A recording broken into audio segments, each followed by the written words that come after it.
I don't know if we're live with me. Do we not run the office space? We were supposed to run a Monday thing, so I don't know if we ran it. I'm trying to figure out if we ran it. Didn't sound like we ran it. Sorry, guys. Oh, we didn't run it. Okay, cool. Then I'm on. Hey, it's Monday. It is April 27th. I'm Eric Mitchell. Hopefully you guys had a great weekend. Enjoyed the good weather that was over the majority of the country this week. And let's get to the point with some news. As we started off this Monday, oil prices have plunged as mounting global supplies. We have too much oil basically to dumb down. I needed it dumbed down for myself, so I'm dumbing it down and saying it out loud so it makes more sense for you and me. We have too much. We have too much oil. Prices are like negative. So this is a problem. I don't know how they're going to solve it. I'm actually seeing oil companies starting to say that they're going out of business. So that is not a good thing. Next up, you actually today, no surprise, House Speaker Nancy Pelosi, who actually knew Jesus as a young boy, decided to endorse Joe Biden. No surprise. We knew she was going to endorse Joe Biden. When Joe found out he was actually talking to a wall, he thought it was some constituent. It's disappointing, but his wife, thank God, bailed him out. But anyways, Nancy Pelosi endorsed him, becoming yet another high-level Democrat. I don't even know why this is considered news. We all know the way it goes with our two-party system. All the high-level Democrats back to Democrats. All the high-level Republicans back to Republicans. It's not rocket science, folks. I don't know why we make such a big deal about it. Anyways, Nancy said, now more than ever, we need a forward-looking, battle-tested leader who will fight for the people. I don't know who she's talking about. Was she really talking about Joe? Like, Joe's battle-tested? No, he's like kitty sniffer, like weird guy. Like, really, that's battle-tested? Sorry, folks, neither one of the guys that we're running up here are battle-tested. Let's be careful we use the word battle-tested. They crack me up. I love mainstream media. They always make it sound like they're doing something amazing, and they're not. In other news, and something that I actually want to bring to your attention, is military officials in Texas are underway right now doing an extensive search looking for a missing soldier who was last seen at a Texas Army base. She was last seen at Fort Hood. This is according to the press release from the U.S. Army yesterday. PFC Vanessa Gillian who's stationed at Fort Hood, disappeared on April 22nd at or around 1 p.m. or 1300 in the parking lot on base. I don't have any further details other than that's the press release. We are expecting some news later today from the Army and an update, but local and federal officials are looking for this young soldier. So let's put her in our prayers. If you go out there, you can. On a side note, if you go to my Facebook page, you could feel free to find it on there and share it. It's also on my Twitter. Go to my Twitter at Eric Mitchell and find it on there. I shared it yesterday. Please get the word out and keep an eye out for this awesome soldier. In other news, Apple, good old Apple. We love Apple, right? Everybody loves Apple. Apple is pushing back its production of this year's big Apple 2020 phone, the new phone that was coming out, their flagship iPhone, as they call it. It's going to be pushed back a month. Usually Apple holds this in late September. It's now going to be held in late October. They're just doing this. They're actually really worried about this because you got to remember a lot of their phones are made overseas, or they're all made overseas. So production has been slowed, obviously, with the shutdowns globally across the planet. It's interesting. We have the statewide restrictions that are out there. And McDonald's has been great. We recently saw last week, and we reported it here, that McDonald's is giving free meals to first responders and healthcare officials, which I think is just outstanding that they're doing this. But you have to keep in mind that it's still not safe in many places. So McDonald's came out as a statement and said they are not racing to open their dining room facilities, even in the states that are starting to open back up. They just want to make sure, because it's different for some businesses where it's the same people you've worked with. You got to remember, it's again a public place with a bunch of strangers that we don't know could have anything. So it's about time we actually started taking care of it. Could you imagine how dirty a McDonald's was? It's like the first time a McDonald's has been cleaned since it opened. So good job, McDonald's.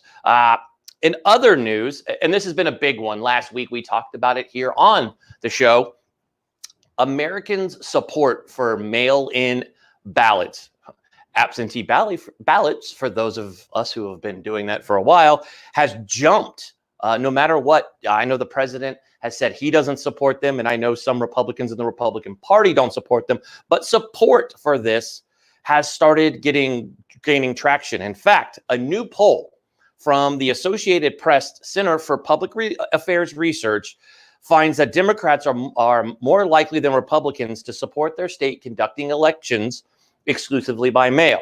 It's actually 47 to 29%. So 47% for the Democrats, 29% for, I don't even know who they actually interviewed. Let's just be real for a minute. I don't know who they interviewed. Did you get interviewed? If you got interviewed, plop it into the comments. I would love to hear if you were interviewed, because I frankly don't think anybody was interviewed. So, I wasn't interviewed. I personally love voting from home. And here's my reason why, and it's my reason. As an American, I like voting from home because I could do the research. I get in that ballot box. It's uncomfortable. It's usually held in some weird place. And I don't want to sit there and do that. I feel just like I'm rushed.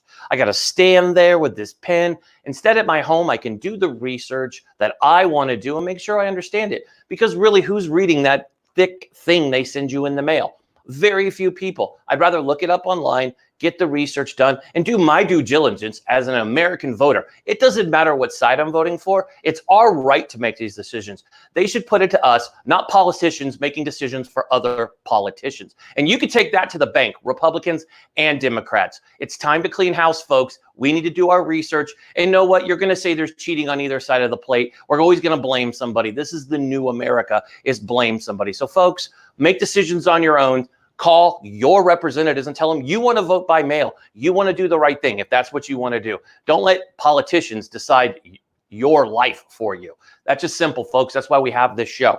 Anyways, the difference about these numbers. So again, we'll go back to it. I had to go on a little rant about this because it chaps my butt to hear that, oh, you don't get to make these decisions. You know what? I really wish the government would stop making decisions for me. I'm a big boy. I can make them for myself. I pay my taxes. I have kids. I do all that good stuff. I serve my country. Let me make decisions for me. You guys stick to making, way too much damn money and never leaving office. Hello, Nancy Pelosi. I'm talking to you. Oh, and Mitch McConnell. Here's at you too, bud. Time to go home. Both of you. Take Chuck Schumer with you on the way out. We need guys like Dan Crenshaw representing us out there. Those are the folks we need. People who are putting America first, not these people who are putting their, lobbyists first. Anyways, little political rant this morning. Can you tell I've had it up to here with them? Anyways, but in 2018, about half as many Democrats. Remember, now the new poll says 47%, so half of that were in favor, and there was little difference in the view between Democrats and Republicans on this question. But hey, that's big, right? If we look at it that way, that's big news. Next up, we have what do we have here? Oh, let's go to sports. I had something about Chick-fil-A. Chick-fil-A couldn't do something. Let's go to sports real fast before we jump to our guest. Over the weekend, starting Thursday, the NFL broadcast the NFL draft, and they had over 55. They reached over 55 million viewers over 3 days. For you, that's about 8.4 million viewers, which is growing over 35% over the 2019 draft. So it's going to beg to ask the question, will Roger Goodell and the NFL start going to these remote drafts? I think they should. The numbers were there. It was actually entertaining, and I actually found myself for the first time watching the draft. It was really good. I don't know if I watched the draft because I was actually entertained by it or because it was the only thing on TV. Don't know. You make the decision. Next up, keeping along with this, we're going to go through the sports. We'll get to our guests in a second. I control the show. I want to get to the news. It's important. This is good stuff. And other things, talking about the NFL and talking about sports. I know politicians and mainstream media like to scumbag these guys whenever you can. The leagues, they're not doing their part, blah, blah, blah. But in addition to the viewership, the NFL Draftathon Live, an online fundraising campaign hosted by NFL.com, averaged over 5.4 million total daily viewers. That across multiple digital fundraising this on social properties. The viewers watched over 46.7 total minutes of online fundraisers. With the help of these donations from the NFL Draftathon Live, the NFL family raised more than, get this is for Corona. This is for coronavirus relief. They're giving this to several charities. They raised over $100 million. Holy crap, that's a buttload of money, $100 million. Well, where's everybody else stepping up to the plate to do this? Way to go, NFL. Kudos. I know people give you guys crap for the kneeling and all that, but good job, NFL. $100 million for corona relief. That is outstanding. Good job, NFL. In other sports news, Ryan Newman, a NASCAR driver who was in a very horrific car accident at the last NASCAR race in Daytona in February. You guys remember February? It feels like 387 days ago, but February was just almost 3 short months ago. Daytona 500, the inaugural race of the NASCAR season, was involved in a horrific accident. He said he'll be race ready when the season comes back, and NASCAR is reporting that they are planning on starting their season May 17th. Remember, he suffered this bad injury, but 2 days later after suffering it, he walked out with his 2 daughters holding his hand. Awesome. So let's finish it with, I always talk about on Mondays, at least for the next 5 weeks. The Michael Jordan documentary, again, aired. Episode 3 and 4 were last night. Are you watching Last Dance? If you're shaking your head going, no, well, you're the ones that ESPN aren't talking about, because they actually had the most viewed show ever the last weekend, and I'm pretty sure the numbers will double, but they already had a staggering 6.1 million viewers for a sports documentary on ESPN on a Sunday. We're either really missing sports or we all love MJ. I'm going to say it's a combo of the two. So I hope you enjoyed it. I loved it. Dennis Rodman was the featured entertainment last night. And then Isaiah Thomas, on a side note, I don't have this in my notes, but Isaiah Thomas, there's 2 Isaiah Thomases. There's a little Isaiah Thomas, plays currently in the NBA. And there is the former Detroit Piston Isaiah Thomas, or as Horace Grant called him last night, that little punk bitch. That's right. Horace Grant gave his true feelings on how he felt about the Detroit Pistons when they walked off the court after being swept without shaking hands. And the film footage was ridiculous. It showed such poor sportsmanship. Don't let your children behave like Isaiah Thomas. But anyways, the whole point was the wrong Isaiah Thomas was attacked last night. So that poor little guy, just trying to find his way in the NBA, got attacked on Twitter. It was horrible, but he recovered, took some good jokes. And Bonzi and Rashid on their show, Let's Get Technical, great podcast, great YouTube channel. You go check it out. They covered it, and they gave mad love to little Isaiah Thomas, not the one that Horace Grant referred to. And finally, remember, Last Dance airs every Sunday on ESPN at 9 p.m. Eastern. So make sure you go check it out. If you did miss it, you can always go catch it on Netflix. It airs the next day on Netflix. So let's get to our next guest. If my producer could kindly play the lead-in for this, that would be great. It's the one with the 2 people in it. So I'm not necessarily a staple of health. And as New Year's resolutions go by the wayside and spring soon approaching, probably a little earlier, according to Punxsutawney Phil and Staten Island Chuck, you got to keep yourself in shape here over the winter, because if you get too fat, you're not going to put on the Speedo. And to break that all down for us, it's Edward Jackowski joins us today. Ed, thanks for joining us so much. Really appreciate having you back. You're wonderful. Eric, I'm sorry. All right. That's good. I'll be whoever you want me to We be. have this new system going here where my board is there, but being we have 17 people behind there, I can't see the board. I keep my papers all disorganized. But Ed, you've been with us before. Other members of your team have been here on Liquid Lunch. Yep.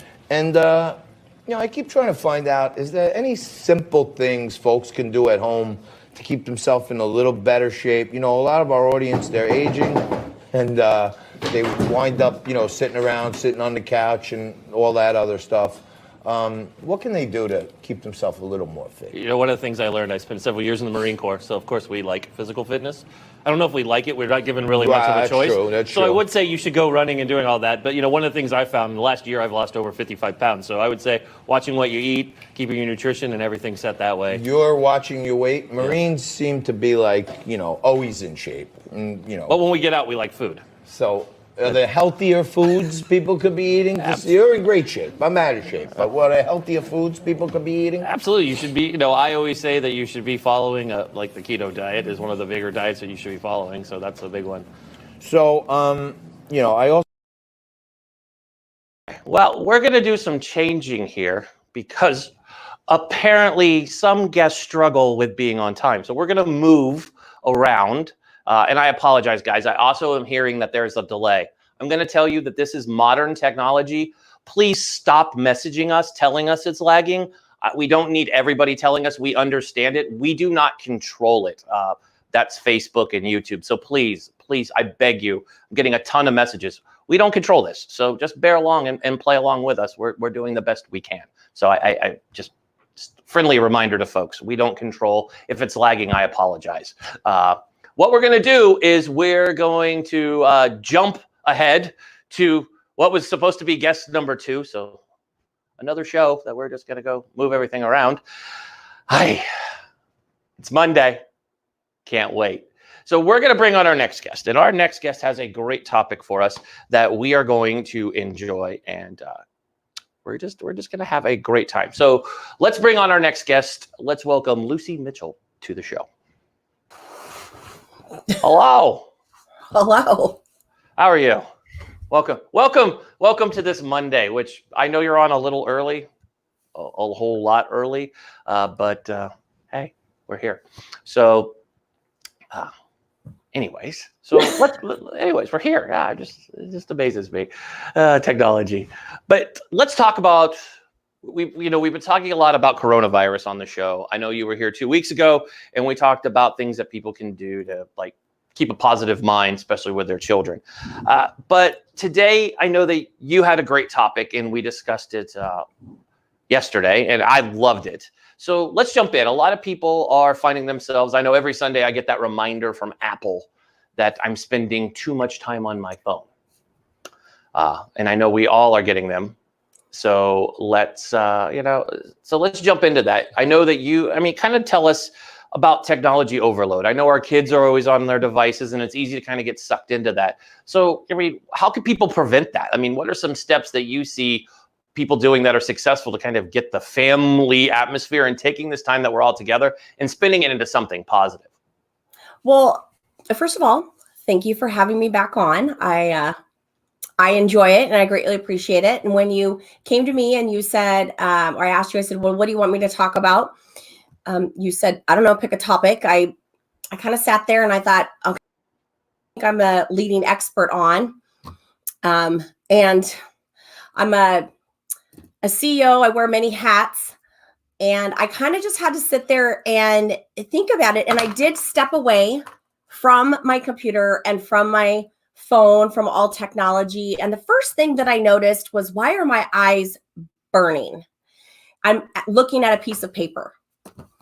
And the first thing that came to mind was the word overload. And so as I just started writing, I just got to thinking, while I'm not the leading expert in this, in fact, I was just Googling technology overload, and everything that was popping up was opposite of what I wanted to talk about. It was talking about how to compile information. Technology overload, in I guess general terms, is mass information. And the way I'm looking at it is, when I'm looking at us as a society, and in the current situation that we're in, where we have gone from sitting in an office and then maybe taking a break and coming home, or our children sitting in classrooms and now they're at home, and maybe they were not. I understand kids had Chromebooks, and maybe the older children did, but they had breaks throughout the day, and then they would come home and maybe do homework and be on their computers, and then they would go to their Xboxes. But there was pockets of time where there were breaks, and now I kind of feel like there's not. At least in my home, I had to stop and think about it even this weekend of it is oddly quiet. I sat on the couch thinking about this topic, and it's I don't know where. I know they're in the home, but I haven't heard from my kids or my husband. And my TV's not on. I am looking at my phone, or I am writing down on a piece of paper, coming up with these ideas. Are we on an overload? What can we do to take a break? If my eyes are burning and my brain is consuming way too much information, what can be done? And so for me, I kind of thought about well, we need to get in the car. We need to get outside. And I know I talked about this 2 weeks ago, and I know this has come up a lot of times, but it's really important to build that pockets of breaks into your day, whether it's scheduled, whether it is setting an alarm on your microwave or on your watch or on your phone, or even on a whiteboard, of like just shutting things down. I know that it's hard, whether your job relies on it or not, but your mental and emotional well-being does too. Woohoo! We're back, and I have heckle lag. This lag is ridiculous. Thank you, Comcast. Ay. This is ridiculous. Oh, my head is down permanently. This is a great camera. We should probably click away from that in the production booth so we're not looking at me looking down, and we'll just go to Lucie and I'll interview in the background. That's what I would do. Hint, hint, wink, wink. Hint, hint, wink, wink. Hint, hint, wink. There we go. No, that's no.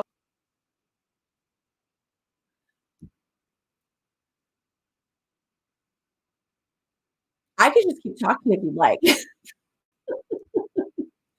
Well, I'll just keep talking. Anyway, so some of my ideas that I did come up with of identifying that is, obviously, if you're having blurred vision, if you are having a burning sensation in your eyes, if you are noticing that, like stuck internet, if you are stuck in your thoughts and if you're not able to sleep, if you're having reoccurring dreams, or if you are noticing a restless leg syndrome, or if you are noticing a disturbance in your eating patterns, or your even your physical activity due to a necessity to be hooked up to some sort of technology, whether it is TV or the internet or work or school, take a mental note or even write down like the amount of times that you are noticing these symptoms. And then if you can, even if it's just one day a week to start, like basically restart or rejolt your system and like do something different. And just see if you notice a change over time in your system. Because what can happen is then you're starting to mess with your cortisol, and you're starting to mess with your psychological as well as your emotional system. And then that starts to affect your diet and nutrition. Awesome. Hopefully you can hear me now. I think you can. Even though there's a little lag with me, you should still be able to hear me. That's right. Awesome. Good. It's good. I'm constantly looking down, apparently constantly. I love this camera. So just listen to me. It's all right. You know, I'm talking about you. I know. It's awesome. We're doing great. So, it's interesting. You talk about spending, getting off your devices. And it's hard because a lot of us are connected for our work, right? I mean, we've become more digital. Our next guest who's coming on, we talked about this last week, right? You need to be more digital. And a lot of our businesses, especially you are the CEO of LifeLit Media. And you also have your own business that you're running, doing your own, for Zaya, which is your LifeLit, not your LifeLit Media email, but your www.luciemitchell.com email address, which is great because you're running this business. So how do you keep the time from being on the phone all the time or an iPad and just putting it down? Are there suggestions like throw it in a box like they do at some of these hoity-toity clubs where I just want to throw my phone down and not touch it? What is the best way to get away from being on your phone? Well, for me, for my business, for my Zaya Active business, I am able to schedule posts. I do online parties where I have wonderful hostesses that love to share our beautiful activewear with their friends and family. So Facebook does have this great option of pre-scheduling your posts. So I do set that up over the weekend or a day or two before I am scheduled to have these 2, 3, 4 day long parties. So I'm not needing to be constantly connected. I do have set office hours on my business Facebook page. So people do know that if they message me, I do let them know it's going to take sometimes up to 24 hours for me to get back to them. I do not make myself readily available via like text message. So I do have established business hours. And while, yes, it's a business and I am starting up, my number one priority is my health and my family's health. So I have to make that equally as important. And it's the same with my CEO job with LifeLit Media. I do have set hours and it's important. Yes, as an entrepreneur, when you are getting a business up and off the ground, You want to be successful in that. Your goal is to make money and to be number one at anything, but you can't be number one if you're dead. I mean, whether it's physically, emotionally, spiritually, you have to prioritize. And I know, I mean, I always say that at some point you have to have a closing hour, as hard as that is. And we love the hustle. We love the game, but not if it's going to be at the sacrifice of your family and your health. So sometimes, like those warnings or those notifications that you do get from your phone that say you have logged more screen time, I will actually be amazed to tell you that since this pandemic, my screen time has actually been less. I don't know how. You're doing really good if you have less screen time. I don't know. I don't know if it's because I'm sitting at my desk more now since this pandemic, but I am actually riding my Peloton more. I'm doing it daily than I did before. I'm not cooking more. I'm not down with that yet, but I think it's having to like check in. I'm not having to teach my children, but I check in on them, and so I think it's just making little changes and just make a log of it and just see and just take an internal check. That's all I can recommend. Awesome. Well, thank you for joining us today. Thank you for dealing with our technical issues. I promise everyone we will figure these out immediately after the show, because literally it's a couple minutes behind. So for me, so hopefully you're hearing me. Are you at least hearing me live? I am hearing you live. Okay, good. Good, thank God. And we're not in the same room. I'm actually seeing all of your hand signals too. They're kind of delayed. I don't know if they're meant for me or not, but no, they're not. They were off camera and they're showing. So I don't know what's going on, folks. This is the powers of TV are great. It's all good. It's great. We're having a blast. So thank you for coming on. We'll have you on again real soon. I will see you after the show, of course. And we're going to welcome our next guest. So we plugged you. There we go. Here we go. So we're going to move on to our next guest. He was on a week ago. And Bryant will be joining us. George Bryant is the founder of his company, George Bryant. He owns probably 7 to 8 companies. The guy's like a serial entrepreneur. Great guy. Good friend of the show. So let's welcome George Bryant to the show today. And I am back, and I'm going to be running the show for Eric today. But I'm glad that I can hear your voice. Oh my goodness. I'm glad you could hear me, but the delay is, I'm laughing because I can see it out of the corner of my eye on my playback cam. And I'm like, this is hilarious. It's really bad. And like, at first I'm like, seriously, I'm going to throw things. And instead I'm like, this is horrible. I mean, it's, live streaming. Maybe we could start with that. I mean, you do lives. I do. Often. I mean, this is par for the course for a live. You can't predict when it's coming. It just shows up. You can't. It's horrible. Yeah, Eric, I went live 270 or 280 days in a row back in the day. And they're pretty unexplainable. A lot happens, but what I love about them though is that they really give the audience an insight into what it's like on the back end of the business. But there's lessons in that too, because I think right now, currently, and I know you don't mind me taking over and talking about this, but it's such a valid point that I want to make.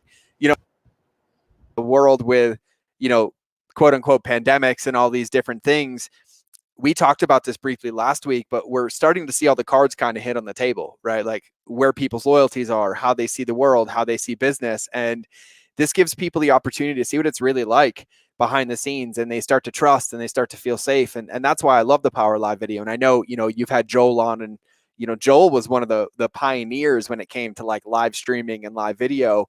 But still to this day, we utilize it very powerfully across the board, whether it's in businesses to, show behind the scenes of like what it's like to make products, to meet employees, or when you're running a TV show and you're live streaming and there's technical glitches and you're stuck looking down. These are all the different parts and the pieces that allow people to really connect on a level deeper than a transaction, which is why I love live streaming on a whole different level. Plus, I just look how I look, right? And so I did shower today for you, Eric, though, just so you know. I'm here, presented, pink shirt, everything for you to be presentable to the world as we go live, though. Are you still there? Yes, I'm here. Don't matter if you see me looking down. That's just because I communicate with my team through a device in my hand.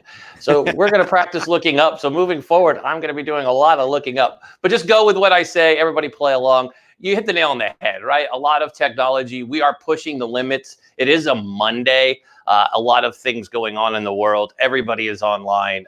Facebook is reporting record usage. Same with Twitter, Instagram, all the devices, including TikTok. What are you? So let's hop into business and just kind of free float here. I don't care about the lag because I want to be able to interview you. So we'll just deal with it, and people can deal with me looking at the camera, and you'll see me off words. It's fine.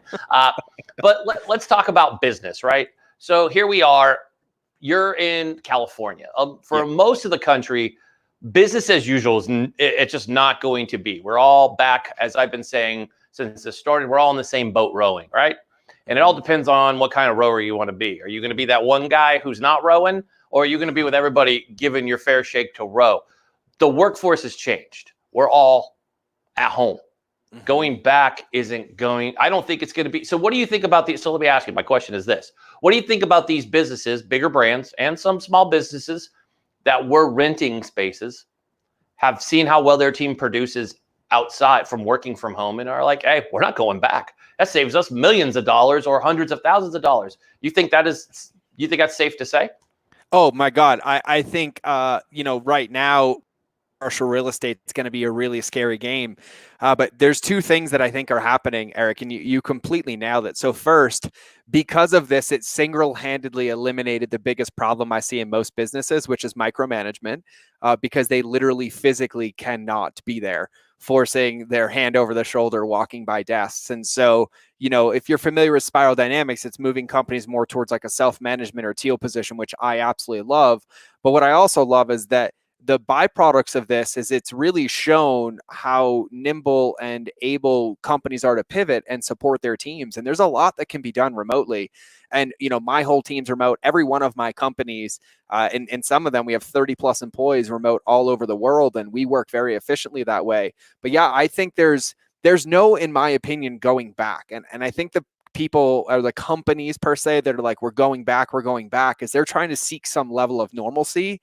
And quite frankly, it's because there's a massive hole of leadership on understanding that this isn't like a going back. This is establishing a new norm. And there's opportunities here to establish a new norm that are going to help carry companies forward. But, you said it, the analogy is like there's people that are rowing, with the current, going with the flow, and there's people that are rowing against it. And the companies that are going to win are the ones that stand up and realize the water's only 6 inches deep, and they can see where they were, what wasn't working, how they don't want to do it again. But then they can also replan where they want to go in these new times and just make it fit their business, or make their business fit the current modalities, so that they can reestablish a new normal and get back into business and supporting people in whatever that new current normal is. Awesome. You guys are going to see a heck of a show if you're following this. I got up, thought I was going to change something over, decided not to. I think I know what's causing the lag now. Yay! I think I figured it out on my own. Again, it would be my fault, but you're right. Let's talk about this, right? So the new norm, but let's talk about retail space. Yeah. You're seeing, I just had this chat with people who retired from retail industry. You're seeing big boxes like Neiman's, needless markup. I almost went there and called them that. I did. Neiman Marcus and other places. Look at me, I'm moving on camera. This is great. Neiman Marcus, Nordstrom's. You're seeing these companies really suffering. Do you think big boxes will come back to be? My opinion is I don't see it. You could do the specialty stops, could do pop-ups. A lot of them already have the ability to ship. You have those companies that can ship you your clothes as it is. So really, big box stores were already a waste of space in time anyways. How many people went to the mall besides Christmas? Or we went sometimes when we were bored, but I could buy the same thing for my kids and my wife online. At the end of the day, the only store I really care about always staying open is Costco. Let's just be real. Costco, and I think it's a valid point. Like, we've known for years, and a lot of these big box retailers have known for years, right? Except they're like, oh, we have time. And then the world comes and rips the Band-Aid off. And there's companies that have pivoted, and the ones that have pivoted are starting to thrive because they can be nimble and fast. And then there's ones that haven't. And even before this, we're going out of business left and right because they failed to basically win in the only two areas you can win. And the only two areas you can win, especially in a retail business, are either innovating on customer experience or innovating on product. And, in retail, the only reason And I mean, the only reason that people be attracted to going in person is because there's an innovation on a customer experience, like being able to touch something, feel something, experience something. And Toys R Us is a shining example of this. They went under, got bailed out, and the vision of the new company is we're going to create experiences in stores. We're going to let kids touch things and play with things and see how things work to make it worth coming in and changing that behavior. But yeah, this is going to be the new normal when people realize they can save themselves 2 hours and spend that time with their family or working out and have the same level of quality or service, if not better, without the inconvenience of traveling. And then, you know, there's second and third world effects of like reducing traffic and pollution and retail space and being more economic here. Is that whoever inserts themselves and realizes that there is no going back, and now is the time to establish a new norm, you're going to have to think like that. Like, people aren't going to want to have 8,000 shoes in stock anymore. They're going to know what they want. They're going to try them on, and they're really the only experience to get them to fit. And so we have to change the way that it's thinking, and these big retailers are going to have to in order to have a chance to even survive during these times. But yeah, I mean, I foresee them being turned into apartment complexes, indoor locations. I have no idea what's coming, but commercial real estate's going to get hit pretty hard, and it'll be interesting to see how people adapt. Yeah, I agree with you, because it's one of these crazy things. You know, we drive by our mall quite often, and it just blows me away when you look at the size and space, right? And you have your staple stores that are already closed, like your Sears and your, you know, J.C. Penney's, which I don't know why J.C. Penney's has always stuck with 1980s look is the way we're going to go at all J.C. Penney's. Like, it's like watching the 80s over and over again. You know, it's just weird to see it, and it's disappointing because I mean, those come with jobs being lost. Totally. I mean, I mean, hold on. One thing that you have seen. Let's talk positive. Positive, part of the show is positive. Is I'll speak for a company like Apple, who I'm a huge fan of. My brother has been working for the company on the retail side in New York City, going on 8 years, I believe. And Apple has taken care absolutely of every employee. And in fact, the ones that were sitting home were offered jobs to work from home. So they could have said no and still got paid, because they're all paid until they go back to work. But he wanted to work because these folks love that company. So it says something, again, I mean, it's a topic, obviously, we're going to bring you back on all the time because I love talking to you. But I mean, it brings in the happiness, right? And you talk about this, making happy employees. That says a lot, because I've talked to people in construction. You know, we have family in the construction world, and they're pipe fitters. And people are literally not coming to work because they could go collect unemployment and the stimulus package and all this crap. And they're like, screw it, or I'll just sit on my butt and just get paid and not do anything. Or you have on the other side, Apple has employees who just miss working and have that grind. They're like, hey, I'm going to go back to work, even though if I'm in my house. I think it's something mentally to do. I mean, I think that's probably a health problem that a lot of us have, is we get bored and we just start overworking because we're like, what am I going to do? Work. I mean, that's just what I noticed. So, I mean, what do you think about Apple doing that? I mean, companies like that. So the ones that pop off my head right off the top, my experience, Apple, Lululemon, Sonoma, who owns Pottery Barn and things along those lines. The employees, number one, their tank was full. They felt safe. And, you know, they had the world rip human agency away, but then the companies come in that care about culture and understand that the relationship with the team or the employees is what dictates the relationship with customers, are the ones that are going to win, that people are excited about here. And now on the consumer side, yes, buying behaviors might change, but buying will remain. People are still going to buy iPhones. They're still going to buy clothing once they're out of the reactive period, and it's just going to look different. So I personally would rather have a room full of employees that have a good culture, that are excited about innovating and pivoting, versus ones that are dreading to come to work or not coming because we never took care of them in the first place. And so there are a lot of positives coming out of this. And there's many companies from Fortune 50 all the way down to, you know, mom and pops and pre-revenue that I've watched do amazing. And they're the ones that are going to thrive through this and come out the other side 10 times stronger and more profitable than they ever were before, because they're the ones that are going to stand the test of this. Outstanding. Great answers, man. Thanks for having us on. I apologize for the delay again. We'll have you back on as soon as you want to come back on. You want to come on next Monday? You can have a reoccurring. I'll be here. I love it. You'll be anytime back you need me. Monday. I love it. We'll have all the tech figured out. We're going to have the tech figured out within like 10 minutes after this, because that Marine in me is going to like, we already figured it out. My producer is also a veteran, and trust me, between the two of us, there's some adapt and overcome going on right now behind the scenes. But I appreciate you coming on. Thanks for your insight. as always.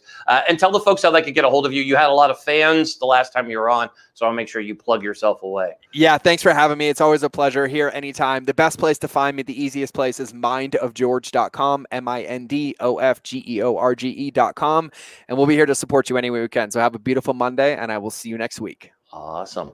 So let's bring on our next guest with all of my wonderful lag time. I love looking over at my playback screen and I'm nodding and winking at everyone and not talking, but you guys could hear me, so just play along. I'm going to bring out our next guest. This is entertaining now. I'm going to bring out our next guest. Lester Morales is going to come on and we're going to talk about healthcare. And I know this is a subject near and dear to many of us that are dealing with COVID-19. So many Americans, over 26 million Americans, are unemployed right now or are on work furlough. And one of the big things people are talking about is how they're going to protect themselves when it comes to healthcare and what they could do. And I know small businesses are worried about this also. So I thought, who better to bring on than our resident expert on healthcare, Mr. Lester Morales. So Lester, welcome to the show, bud. Eric, thanks so much, bud. I appreciate it. I apologize up front. There's a little delay here, but you keep talking. Don't worry about looking at my mouth moving. I'm probably still talking to George. So I'm talking to you. So don't worry about the out of syncness of live media. It's your bobblehead look. It is. It's good. Isn't it good? I mean, at least I look pretty. Thank God no one see me in my shorts today. Because I'm shocked when I stood up, they didn't see that. But, let's talk about healthcare, Lester. America right now, we're at this interesting point, right? Healthcare has always been that bugaboo we've talked about, right? We had Obamacare and, President Trump kind of said, no, we're not doing that. And that had its issues. And now we have the biggest crisis we've ever dealt with, at least in my history of 40 plus years on earth. As we look at people 26 million Americans are considered unemployed. Yeah. And healthcare is that number one thing. I mean, this comes to me as a father of a daughter who works for a big brand, who her insurance, well, thank God we pay for her insurance also, but if she was by herself, didn't have, dad and mom and dad paying for her insurance, she would be without insurance at the end of this week, which is concerning, right? I mean, there's a lot of brands that are just like, hey, we're not going to pay for your insurance, which is a bad look. So before we jump into all the questions, what's your thoughts on that, about these brands that are just like, we're turning your healthcare off? Yeah, it's such an interesting thing because obviously everybody is facing the economic situation that we're all in, right? And so you look at it from an employer's point of view, they got to take care of themselves. And so I completely understand the need to look at the bottom line and make sure that they can keep doors open in the longevity. But you look at things and says, ripping off the Band-Aid, just going towards termination of employees is just simply not the right answer in step 1 or 2. So what most people don't understand is that healthcare is the number 2 typically expense for any organization. And so when you look at a number that high between salaries on one hand and insurance, healthcare on the other, you've got the 2 largest typically expenses of any organization. So between those 2 numbers, you've got a huge part of a P&L of an employer. So making sure that they're focused on that is a big deal. But the reality with some of these stimulus bills, the PPP and things of that nature, employers have a lot of options available to them to ensure that, to your point, they're not just hitting the exit button and getting rid of employees, and then therefore, people are losing healthcare coverage. So there is a lot of options that people need to take care of, and it's sad that they revert back to the easy button of just termination before thinking about those other steps. So let me ask you this. So we're heading to the middle of the year. The 5th month is right upon us. So, we're almost to the 6-month point. So a lot of people are jumping ahead, right? And we're starting to think about, insurance premiums next year. So tell the folks out there, what impact will COVID-19 have on the health insurance premiums and, renewal season that is coming up for a lot of employers and their employees? Yeah, such an interesting question because you look at the realities, right? You look at what is COVID doing from an expense standpoint. So let's break some numbers down and look at this. From a majority of the people who have experienced the most complications around COVID have been a elderly person, theoretically somebody that might be Medicare age or over. So when you look at this, early indications from any source is looking at a renewal season might show a 40% increase to rates, 40%.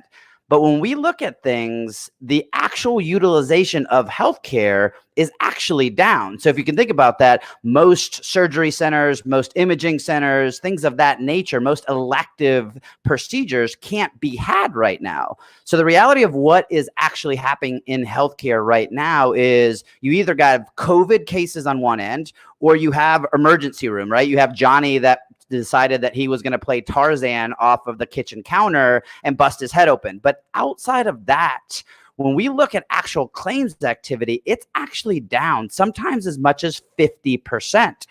So the employers that are subject to just waiting in back and seeing what the insurance company does could absolutely be impacted like the early indications, that 40% renewal. But the reality of it is there's a lot of things that an employer could do to mitigate that increase, because the reality of their actual claims exposure, what they have been, what their employee population has been spending, has been significantly less probably than what they're paying in premium. So it's just a matter of, looking at it. I think a lot of your guests has already seen it. The new norm is just something different than it was.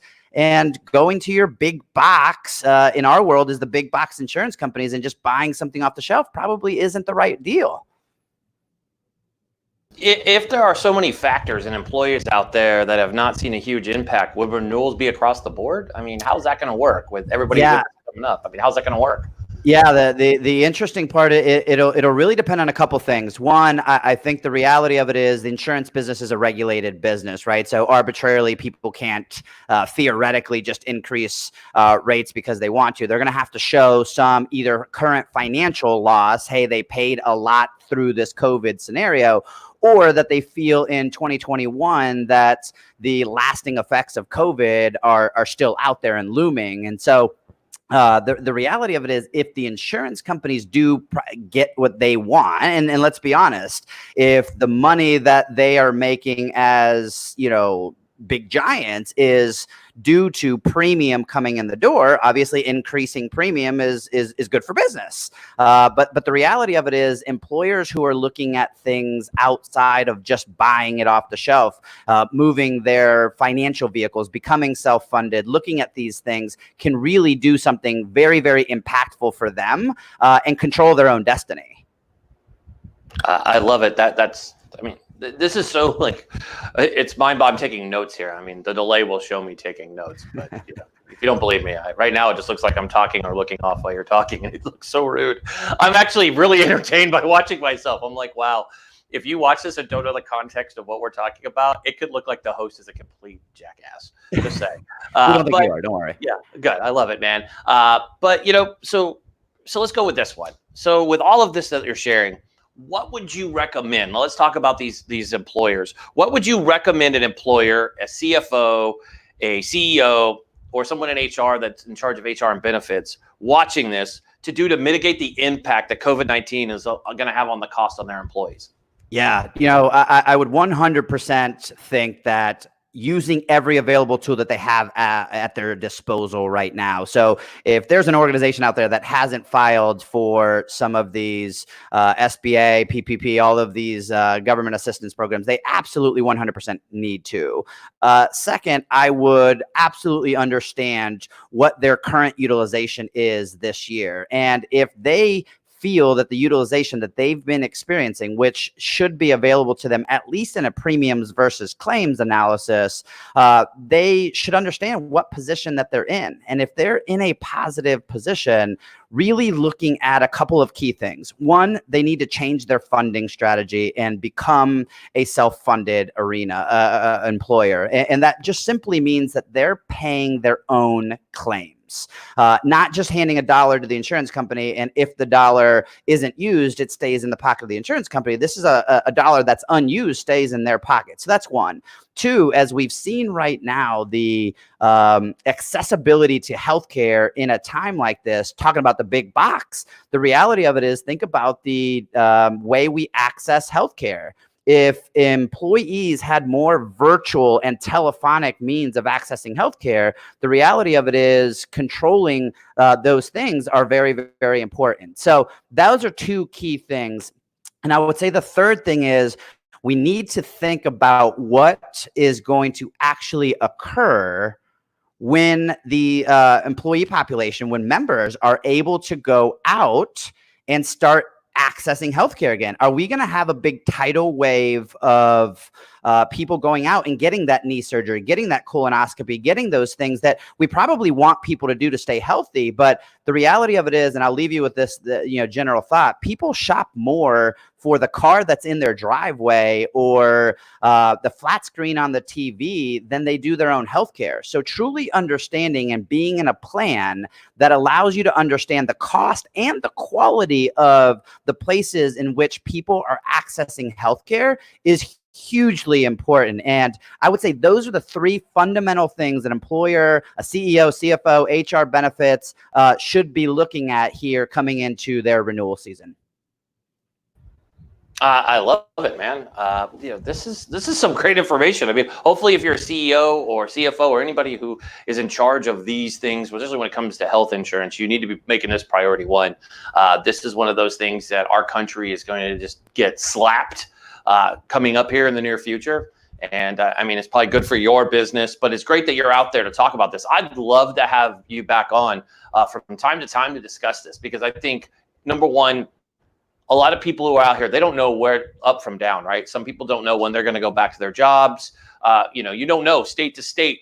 Just this morning, Georgia is almost going to reverse course about how much they're opening their state. Yep. This is unbelievable across the country, because you really truly don't know why the death toll still it rises across the world. We do have the confirmed cases are down. But unfortunately, unless this is completely, healthcare is one of those topics that will be involved heavily in the election of 2020 as we elect a new president in our country, or we keep the one we have. But what's weird is you haven't seen healthcare brought up very often. And I do want to bring this up. We do have some time. When it comes to healthcare in our country, where would you rate that as a priority in every presidential election? Some elections, it's the biggest thing. And you don't have to get political, but I think for voters out there, when it comes for us to sit here and start deciding what we're looking at, right? We always talk about national defense, and this is coming from a guy who served his country. I think national defense is important, but healthcare, it's funny, the older you get and the more children you have, healthcare becomes priority one. It's like, how do I take care of my kids? We have two that live in our home, teenagers, and they're high schoolers, and one's a middle schooler. I'm not aging him yet. He'll be an 8th grader. He reminded me of that last night. I'm going to be an 8th grader, Dad. Almost high school. I'm like, yeah, almost. But the other two are in their 20s. We, of course, take care of the healthcare. It's a concern, right? So where do you rank it? What's your thoughts on healthcare in the 2020 election? Yeah, I would 100% say that it, no matter what side of the aisle you're in, it's going to be a top 3. We spend too much money as a nation in healthcare, and it's such a personal thing. And think about this: 4 generations in the workforce too. So you look at the older generation who looks at and values things about healthcare a little bit different than the millennials and even the new generations that are coming into the workforce. So with that diversity, it's so tough to, pinpoint an actual, strategy and approach to healthcare. I think the reality of it is, no matter what side of the aisle it is, I think we can all agree on a couple things. One is going to be transparency. Healthcare is one of the most opaque businesses out there. Think about it. If you are on a higher deductible plan and you have to actually fund that service that you're getting, how do you even know how much it is? There's no published price out there. I encourage anybody to pick up the phone and call your local healthcare hospital and ask them what the cost of an MRI is. The reality of it is they're going to give you a hem and a haw, and you're not going to be able to get the true answer. So there is not another consumer good out there that we purchase that we have no idea what the price is until after we consume it. It's absurd that we allow it to happen in healthcare, but we wouldn't buy this flat screen TV that's sitting on the wall, take it, put it in our car, and then come back and be like, oh, yeah, how much do I owe you? We would know exactly before we put it in the car. And I think transparency is going to be a key thing of really understanding what is the price? What is the price? What do we pay for it? Quality is a thing I don't think anybody can argue. We want to understand, is that hospital better than that hospital? Is Dr. Jones better than Dr. Smith? And I think if there's a couple of key things that we could come together as a nation to truly understand and agree that that is the right approach to it, the rest of it could follow suit, because there's a couple of key drivers on that cost and quality metrics that I think a lot of people can get behind.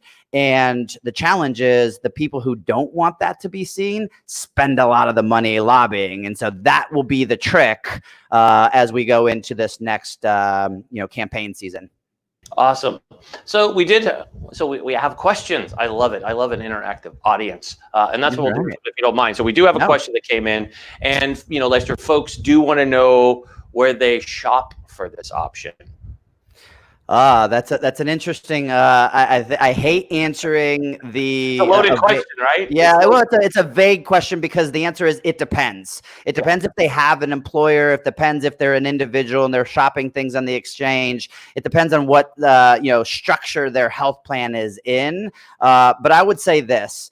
No matter what, there's a couple of key things to truly, no matter what type of coverage you're in, no matter who the carrier is, there's a couple of things that I think everybody as an educated consumer of healthcare owes it to themselves and their families to do, which is ask a lot of questions.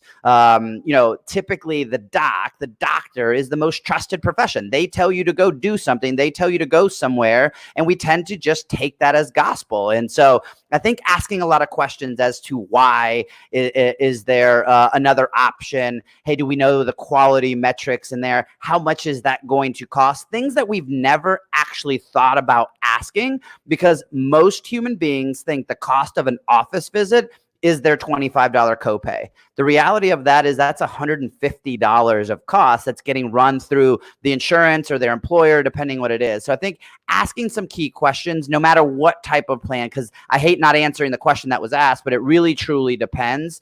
If you're an employer out there listening, you have to demand something different. And I think until the employers truly try and require something better, and better is a more transparent model. Until employers start doing that, we're going to make progress, but it's going to be slow. And I encourage everybody to watch what the big innovative companies are doing. What is Amazon doing? What is Walmart doing? What is, all of these large innovative organizations?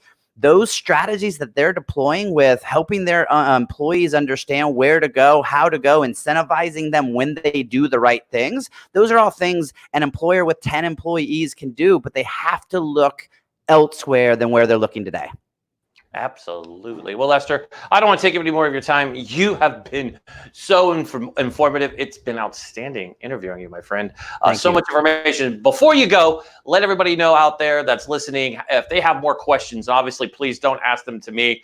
You don't want me answering your healthcare questions, because I go nuts when I answer this. We dealt with this last year when we had to renew. That's a whole nother story. You know what I'm going to tell you? We got a couple minutes. I'll tell you. Just because. So last year, folks, when we were renewing as a company, we're a small company, 15 employees. We, for some reason, we but we were late on a payment, just because our accounting team, just the way that they were billing in a billing cycle with who we were with, we lost our insurance. So we had to go find temporary insurance. And mind you, we were 3 days. 3 freaking days. I was like, this is the most corrupt thing. And they're like, well, you can write a letter and say, basically milking that I'm a veteran. And this, I'm like, it didn't happen. It was just our billing cycle changed. You guys didn't tell us, and now you punished us. We had paid on time. We were never late. We weren't even late to begin with. So, shopping for this. So how do people prevent these little mistakes that this industry is a very unforgiving industry? Yeah, it's so interesting. I mean, obviously, making sure all of those things are set right when you got to make your premium payments and things of that nature. But the reality of it is, you could get things on an automatic draw just like you could anywhere else. But that's something that shouldn't happen. I mean, our clients pay late all the time, so I hate that happened to you, but that shouldn't happen at all. That's absolutely ridiculous. Well, welcome. Yeah, it was new for me. I was like, what do you mean? I'm like, that's like if your car payment's supposed to be paid on a Sunday and you pay it on a Monday and they come repo the thing, right? It doesn't even make sense. Make sure you make your car payments, people. Yeah, it's just, anyways. But it's been great having you on. So before you go, I know I was asking this, then I jumped on tangent. But before you go, please tell folks if they have any questions or information, what's the best way to get a hold of you? Yeah, I would say LinkedIn's probably the best way. It's Lester J. Morales, or you'll get my brother, and that's a whole nother episode of why me and my brother have the same name. But Lester J. Morales on LinkedIn is probably the best way. Awesome. Well, thank you, Lester, for coming on. We're going to have you back on real soon and answer more questions. Healthcare, as we could tell, you actually drove our largest audience to date, my friend. So thank you. Healthcare is a hot topic in our country, especially with the 2020 election and coronavirus. It's a perfect storm of, I hope, good that we could get this resolved to people. There are healthy options. So you've been very informative for that. Everybody out there, make sure you go back and listen to what Lester Morales had to say. If you're thinking about your healthcare, or you're freaked out and you're losing sleep at night, definitely the guy you want to go talk to when it comes to your insurance. That wasn't a paid for commercial. It just sounds like I liked it. It I like great. I like it. It goes good. So thanks for coming on, Lester. We appreciate you. We'll see you real soon. Have yourself a great week. Thanks, Eric. So it's the end of the show, and you're going to hear my voice, but it won't sync up to what I'm saying. So we're just going to finish the show, and tomorrow will be a new day. We'll have all the bugs figured out. I think I already know what it is. I've been problem solving from my seat here, and it's something simple as a button. So I apologize to you all. We weren't able to get another guest on due to some technical difficulties. So I apologize. Tomorrow we have a great show for you, bringing on some amazing guests for you. Amazing show on Wednesday, some great guests on Thursday. Just going to give you a strong show. This show was very good. We thank everybody who tuned in and watched and bared with us through these technical difficulties. On behalf of myself, Eric Mitchell, the team here, and Chris in the booth, doing a great job as our producer. We love and respect Army veteran Chris. We're glad that you're here on the team. We want to thank you guys. Again, I'm Eric Mitchell. Be strong, be smart, be safe. God bless America.